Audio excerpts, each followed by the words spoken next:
What's up, everyone? I'm back with another Dragon Ball The Breakers video. This time we're talking about the new balance patch adjustments that they put up about a week ago. And I haven't been actually playing the game that often. I've been playing, other games that came out recently. Mario Rabbids, Sonic Frontier, still playing Tactics Ogre. But I finished Mario and Sonic, so I decided to play a little bit of Breakers.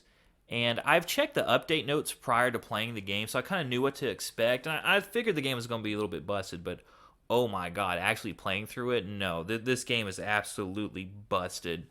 So what they did is that they looked back and they looked at the win rates between Raiders and Survivors, and they actually pulled up a little chart. They created a little chart. I'm going to pull it up here. And if you see, the orange is Raider victory, including time limit. Now, right after launch, they're up to 64%. I think the 46 is for Raider wins completely, and then 18 is survivors getting away, but they added those together, which is weird that they distinguished this here. I don't know why they had to distinguish them. We'll talk about that in a second. And then 2 weeks after launch, the Raiders win percent is 52%, 36 total victory, 15 getting everybody. And for an asymmetrical game, that's actually pretty good. I mean, you have 1v7 to have it almost 50-50, and the Raiders should honestly win a little bit more. So you could say the Survivors definitely needed a nerf and the Raiders needed a little bit of a buff. But what they did here, oh my god. You want to talk about balancing. If this was a balanced scale, they tipped everything over and the balance is all over the floor. No one's picking it up. No one's mopping it up. It's just stuck and it's going to get sticky. So let's actually look at these patch notes. Okay, so here's the little breakdown. Battle parameters adjusted to decrease the odds of the Raider being defeated, and we just looked at that. So they didn't like 50. They didn't like a near 50-50 win rate for Raiders and Survivors. So here's what they're doing. Several adjustments were made to make fighting during the defense phase easier in order to prevent the Raider being unable to react, losing a match, being surrounded by, and fighting against multiple survivors. Now, that's the point of the game, is to have everyone team up and fight the Raider for their victory. And if everyone's not doing their job, the Raider can lose. That's why the Raider has to, pick people off before the final push, securing the time machine.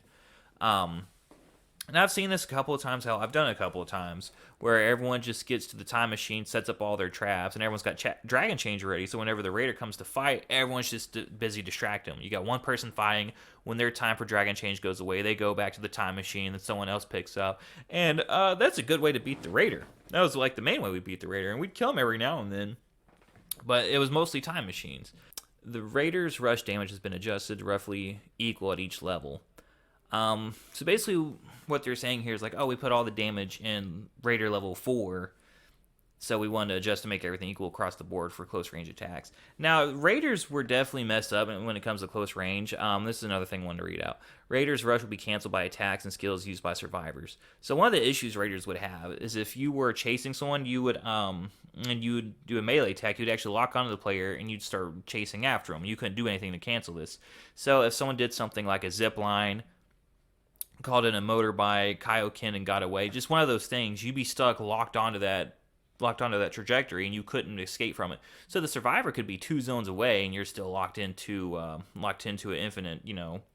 infinite lunge you can't escape from. So I actually agree with this. I agree with this change. I don't mind the melee change. I mean, I don't know why they did it, because why would you have everything equal across the board? Obviously, you should get stronger for each level, but I don't know. Melee's not that big of an issue. Let's talk about ki. It's one of the main issues that's being brought up right now. Made it easier to hit targets with Ki Blast after Evolution 2. The damage is also adjusted in accordance with different attacks, damage efficiency, and characteristics. What they don't tell you is the speed of these Ki Blasts. My god, you shoot that thing like a machine gun. I mean, so before, I'm a cell main, so here's what happened. Before, I'd be chasing someone, they'd use a motorbike. I'd try to use Ki. You're not going to catch them with Ki. You could try, and the best thing you could do is maybe get ahead of them, but it just wasn't happening. So I do believe cells need to be a little bit faster, but they made everyone's faster. And one of the main issues now, or has been for a while, is Frieza.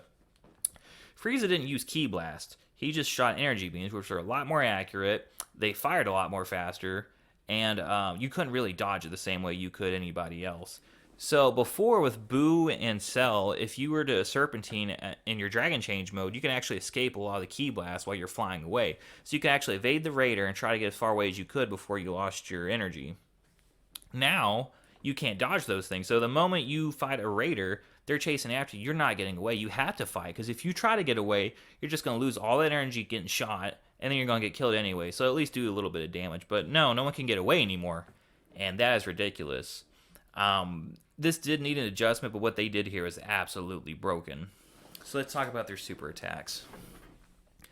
Lowered the cooldown for each Raider's Evolution 4 super attacks, excluding ultimate attacks.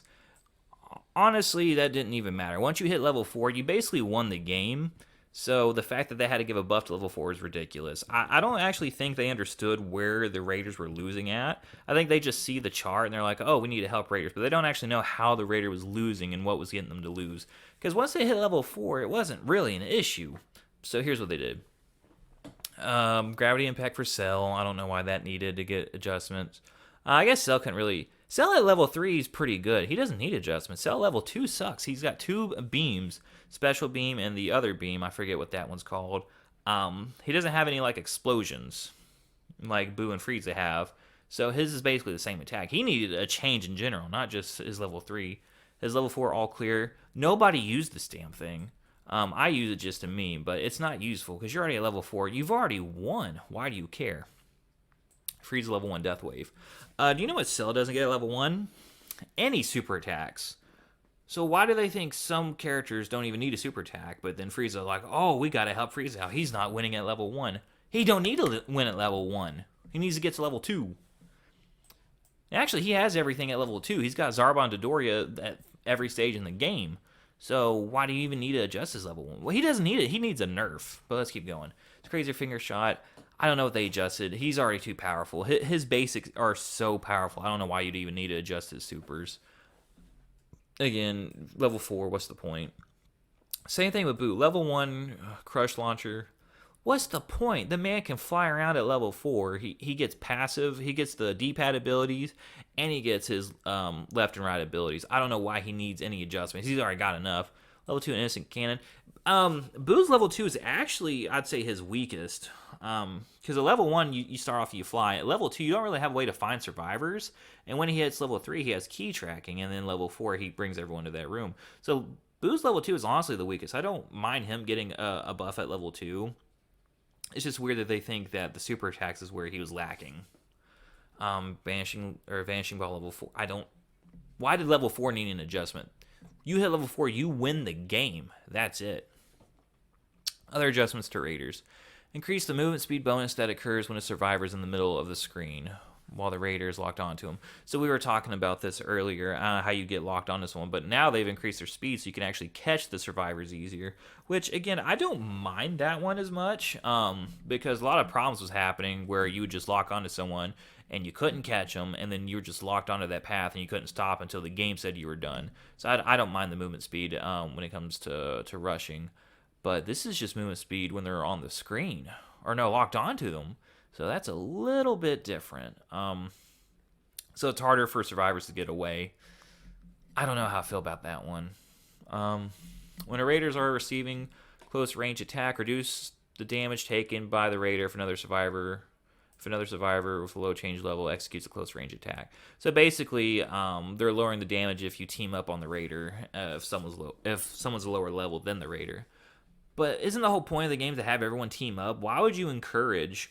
or why would you what's the word I'm looking for? Why would you discourage people ganging up on the Raider? If you wanted to do something, make a survivor's basic attacks on a Raider be lower, and then make it higher based on how many people's actually fighting Cell or within a facility. I actually encourage team fighting.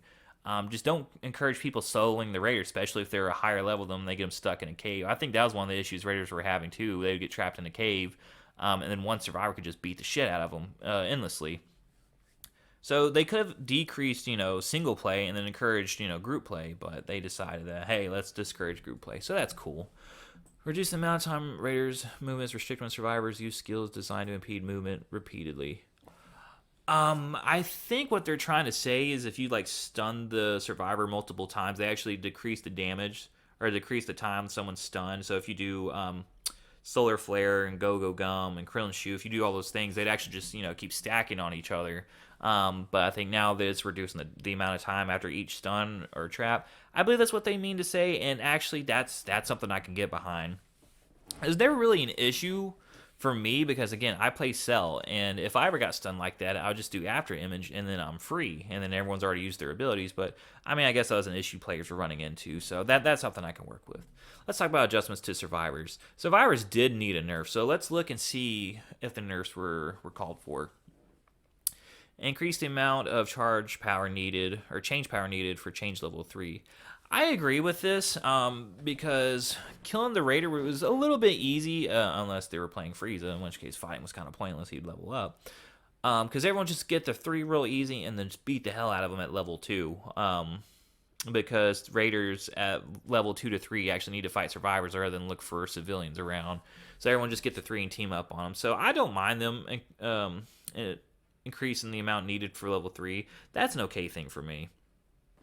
Decrease the amount of survivors' attack power multiplying when they reach ultimate level 4. This is what I disagree with, because if you hit level 4, that should be a win condition in of itself. I mean, not saying you should instantly win the game, but you didn't need to decrease the damage, because again, if you look back at the Raiders buffs, movement speed, his Ki Blast, if someone's fighting him at level 4, he's just going to spam Ki Blast and kill them anyway. So why would you decrease their damage? Because they're already getting hit by the Ki Spam. The Ki Spam is a lot faster and does more damage.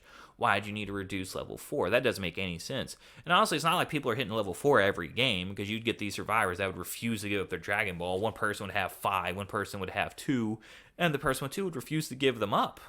I don't know if they didn't notice or if they were just being greedy. So it's not like people were winning with the Dragon Balls every game. So that's just a weird change. I don't know where they pulled this from, but they did it. Other adjustments.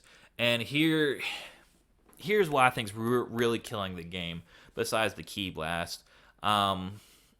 This mostly comes to the startup gauge for the Super Time Machine. But here's another thing. Increase the amount of time needed to install Power Key. I don't mind this. I actually don't mind it whatsoever. I really don't feel like it changes that much. I believe they effectively doubled the time, but what they didn't do is increase the sound duration. So when you put down a power key, there's a sound that accompanies it, and then another sound plays when you finish. Well, when they increased the time needed, they didn't actually increase the sound or add more to the sound file. So when you get halfway done with installing the power key now, after the update, there's just silence that happens for a little bit, and then you finish and the sound goes back to normal. So they didn't think about that thing, but honestly, the power keys weren't the issue. Weren't really the main way survivors were winning. It's not that they were too fast, because what a Raider could do is if they knew where the power key was, they could just camp that, and you just weren't going to put the power key in. I think another thing they did is, I guess you could call it a buff. They allow players to now save their progress. So if you're putting down a power key, you leave and you come back, it's going to stay at the same progress. Prior to that, if you left the power key, you lost all your progress. So I think that's a good trade-off. I actually don't mind this one too much. But let's get to the actual issues. Decrease the default speed at which the startup system's gauge fills up. So this is the Super Time Machine. When you call in, get all the keys and you call in the Super Time Machine, that thing would fill up kind of hella fast. And the survivor the Raider basically had to make that their main priority if they didn't destroy any of the areas prior to that. Because that thing would start up super fast, and then other survivors can make it go up. And yeah, you'd have a group of people fighting the Raider, stalling them while people could fill up the time machine, which is what you're supposed to do, but they were doing it way too fast. But what they've done now, I mean, that thing's impossible to fill up. I've been playing a couple of games recently, and when you get the startup time machine, nobody goes for it. No one defends it. I think I defended it maybe twice since the update, and it's pointless because you could have every person in the lobby defending that thing at Dragon Change level 3, and at level 2, the Raider's just going to kill everybody because that thing takes way too long to do. Even if you have everyone getting 100% charge on it, it's just not going to fill up at the rate it needs to. So what everyone does now, they all hide in the corner, and they wait to escape on the normal time machine. It's not really a fun way to play, because the two ways to win is time machine and kill the Raider. And you've effectively removed one of the ways to win the game. You could say, well, escaping is winning, and no, it is not. And here's why I say it isn't. So if you talk to Oolong right now, there's a challenge for Xenoverse 2 crossover, or something you get in Xenoverse 2. I forget how exactly it works. But one of the challenges you had to do is win 5 and 15 times. And I've been escaping in the normal time machine, and every time I talk to Oolong, that does not update. The wins do not update for that challenge, which means that escaping in a normal time machine does not count as a win. So the only 2 wins in the game is the super time machine and killing the raider. Now the super time machine is too slow. Too slow. Now let's look at this one. Decrease the speed bonus for the startup gauge.